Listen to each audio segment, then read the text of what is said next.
Welcome to Hero Villains. Let's talk about Oblivion versus Null, two of the most primordial and terrifying entities in the universe. Two beings that represent opposing extremes, destruction and the void. On one side stands the very embodiment of the void, one of the supreme and oldest cosmic entities, existing alongside the creator itself, the representation of absolute non-existence, where all matter, energy, consciousness, and even time return to dust, Oblivion. On the other side is the Lord of the Primordial Darkness, the malevolent god who dwelled in the void before the universe was born, the one who created the symbiotes, slaughtered celestials, and cast a shadow over all of reality, the father of All Black the Necrosword, Knull. When the embodiment of the void confronts the Lord of Darkness, when absolute non-existence clashes with the primordial dark, who will be the last one standing? Oblivion wields a power that can shake all perception and challenge understanding.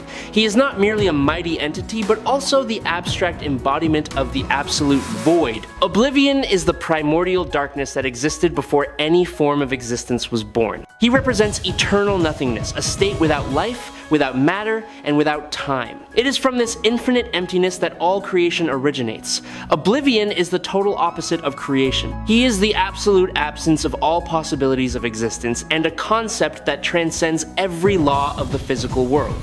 Oblivion is not bound by space, time, or any dimension. He exists on a transcendent level where all definitions of reality become meaningless. What is even more astonishing is that Oblivion is aware of his own fictional nature.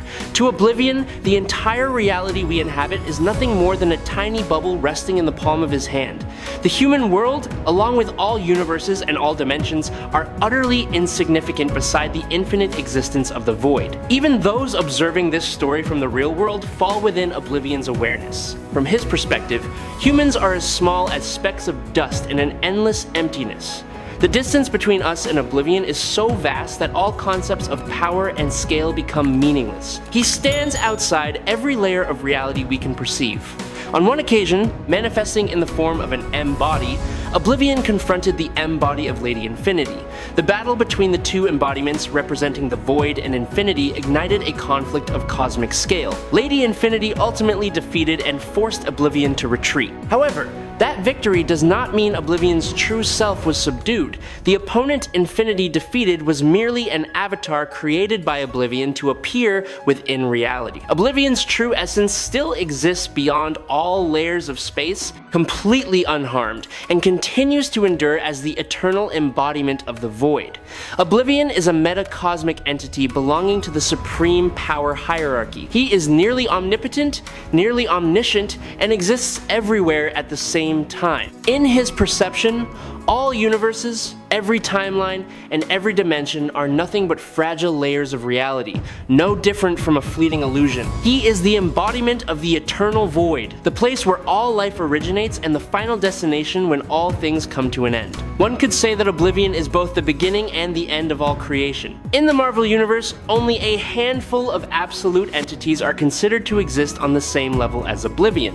Even the Chaos King, also known as Amatsu Mikaboshi, one of the most terrifying, destructive forces ever to appear, is merely a very small fragment compared to the true being of Oblivion. The scale of his power far exceeds conventional standards of might, because his very nature exists outside all limitations of space, time, and even the concept of existence itself. Thus, many powerful beings in Marvel are but tiny points of light before the infinite void that Oblivion represents. Oblivion can also intervene in creation through his avatars or aspects of his embodiment. These are the means by which he directly influences reality and gradually draws everything back into nothingness. One of the most famous embodiments is the Black Winter, a force described as capable of infecting and eroding Galactus' power. This is particularly remarkable because Galactus is often regarded as an entity of comparable standing to eternity and infinity throughout many eras. The mere fact that an embodiment of Oblivion can threaten Galactus is enough to demonstrate the immense gap between his true self and other cosmic entities. While operating under the identity of Knull, an embodiment of Oblivion Oblivion wielded the all-black Necrosword and slaughtered numerous Celestials. This is an extraordinarily notable feat, as Celestials are entities possessing power on a metacosmic level who have participated in shaping the development of countless worlds.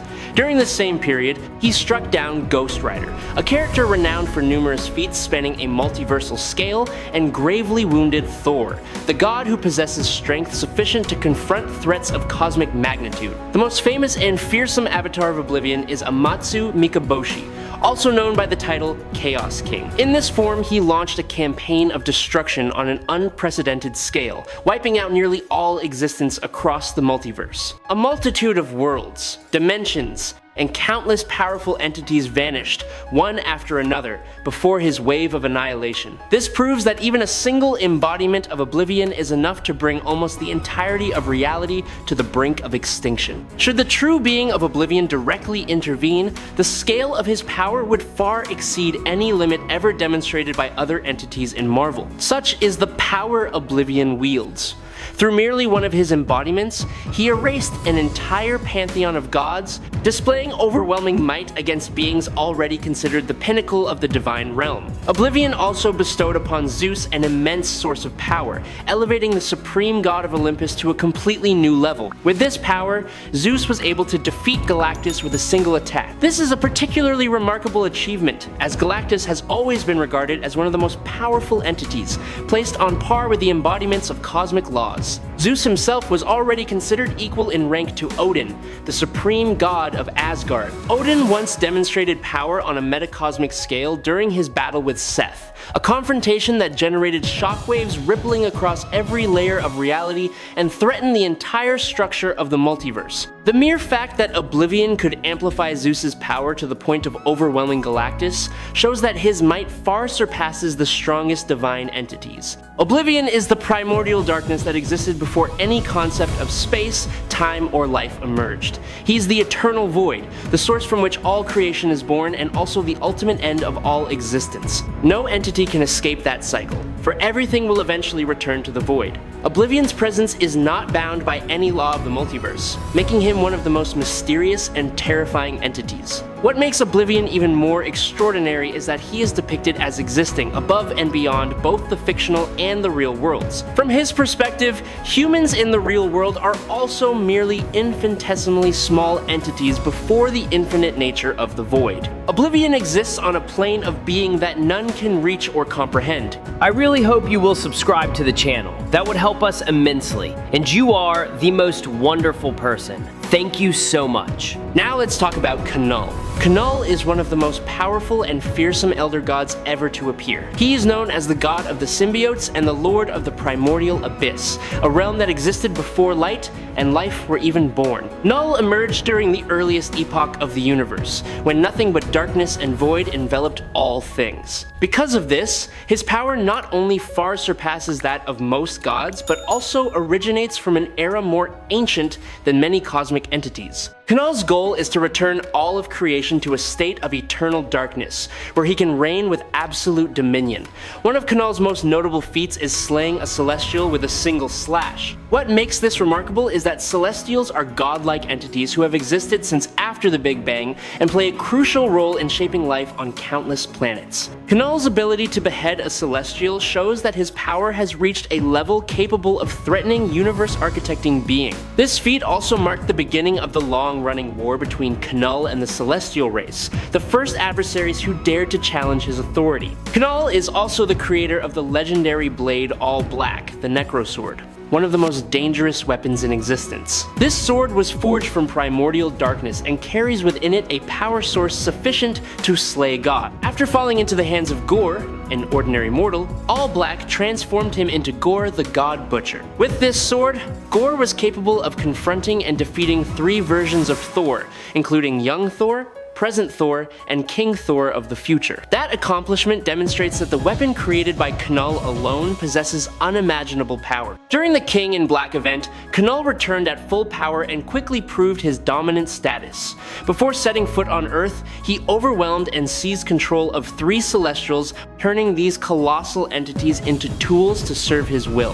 This act was seen as the perfect revenge against the celestial race, following their conflict that had stretched back to the dawn of the universe. Subduing the Celestials once again confirmed that very few entities in Marvel are capable of stopping Knull when he is at his peak. Upon arriving on Earth, Knull continued to display overwhelming might by tearing Sentry in half with a single attack. He then completely absorbed the Void entity, the dark power source regarded as the destructively opposing side of Sentry. This victory sent shockwaves through the entire superhero community, as Sentry had long been considered one of Marvel's most powerful characters. Not stopping there, Knull then enveloped the entire Earth in a colossal symbiote dome, cutting the world off from light and transforming the planet into a domain of darkness. Even Storm, one of the most powerful mutants, was quickly overwhelmed by him, barely able to mount any significant resistance. Knull is an immortal being whose origins date back to the primordial era, before the concepts of life,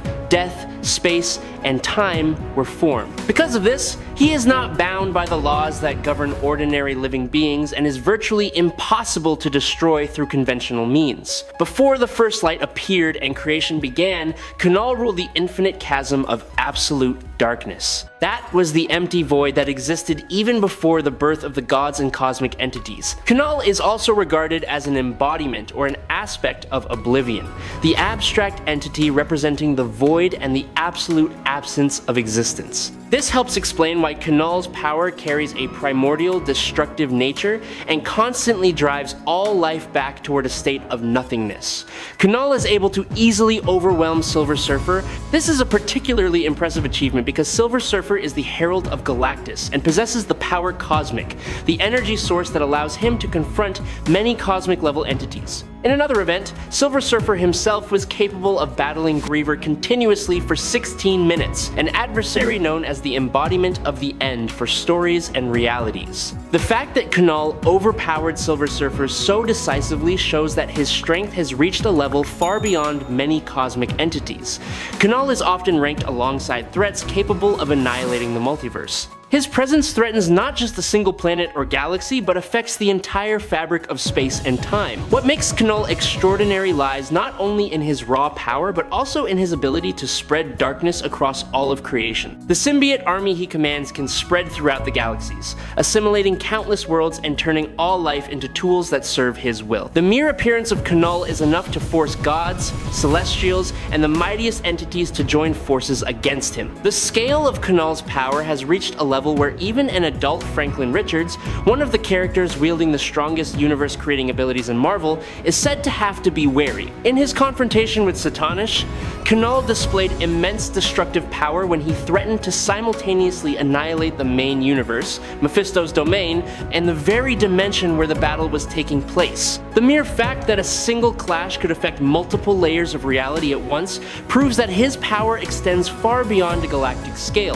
Knull also easily overwhelmed Thor during the period when the Thunder God had become the All-Father of Asgard and had once served as the Herald of Galactus. This was the very Thor who defeated the Black Winter, an entity with enough power to threaten Galactus and many other cosmic beings. Knull's ability to gravely wound and completely dominate such a powerful version of Thor is clear evidence of his overwhelming might. Furthermore, Knull simultaneously overpowered the Avengers and the X-Men. He used his symbiote army to infect and transform many heroes into minions serving his will.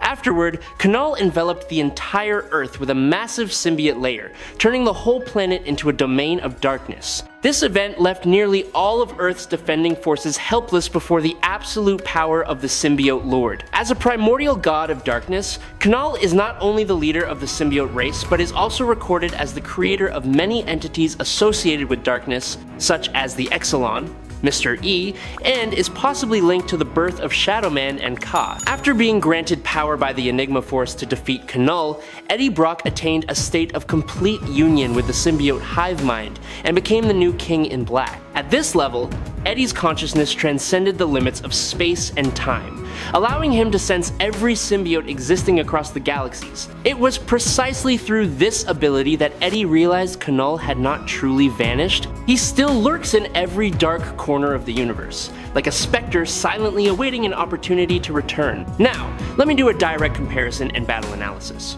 Knull's physical strength, although capable of beheading a Celestial, cannot harm something that does not exist. How can you punch the void? How can you slash at emptiness? Every punch, every swing of the Necrosword will simply pass through the nothingness and vanish. The symbiote army, Knull's pride and immense source of power, becomes even more pitiful. Symbiotes are living beings. They are a form of existence. When facing the embodiment of the void, they will be erased from reality instantly. They won't be killed, they will simply cease to exist. Knull may unleash billions of symbiotes, but all of them will dissolve into nothingness, like droplets of ink falling into an infinite ocean. Knull cannot overwhelm Oblivion with numbers, because Oblivion is the very negation of the concept itself. Knull, no matter how powerful, is still an entity that exists. He was born, he has consciousness, he has desires, he has a body. All of that makes him a part of existence, and therefore, he falls within the scope of Oblivion's power. The void is the final destination of everything that exists. Oblivion is the very concept of nothingness. He does not exist in order to be attacked. He is the destined end for all things, including Knull. Knull can try to extinguish the light and return the universe to darkness, but even his darkness is something that exists. And when all existence, including Knull's darkness, ends, the only thing remaining is Oblivion. Knull represents a part of the cycle, whereas Oblivion is the end point of that cycle. The battle. Knull, with the arrogance of a conquering god, would be the one to attack first. He would charge at Oblivion with the Necrosword in hand, unleashing slashes, carrying planet-destroying power, or command an entire ocean of symbiotes to surge forward and devour his opponent. But nothing would happen. Knull's attacks would pass through the infinite void without causing any effect whatsoever. Oblivion wouldn't even bother to counterattack, wouldn't even deign to notice. To him, Knull's efforts are just tiny ripples on the surface of reality, utterly meaningless. Realizing the futility of physical attacks, Knull would then shift to using the hive mind, attempting to infiltrate Oblivion's mind to manipulate or at the very least comprehend his opponent. But Oblivion has no mind to manipulate. He is a concept. Trying to read the thoughts of nothingness is like trying to drink water from a mirage. Knull would only find an infinite emptiness, an absolute stillness. And that very emptiness would begin to reflect back upon him, threatening to drown his own mind. Finally, Oblivion would act not with an attack, but with an acknowledgement. He would simply let Knull return to his true nature. He wouldn't kill Knull because killing is still an action that leads to another state of existence. Instead, Oblivion would erase Knull from existence. Suddenly, Knull would feel his dark body disintegrating, his consciousness fading, and all his memories, all his ambitions, all his hatred would become meaningless. He wouldn't be defeated. He would be ceased from existing, returning to the state before the universe was born, when only the void was all there was. It is a quiet ending, unspectacular, yet the most absolute ending there is. This is an absolute conceptual overwhelming. Oblivion does not just win, he is the victory destined for everything, including Knull. Knull is an extremely powerful and terrifying villain. He is the nightmare of the Celestials, the destroyer of gods. His physical strength, his command over darkness, and his symbiote army make him a threat on a cosmic scale. But all of that only has meaning within the realm of existence.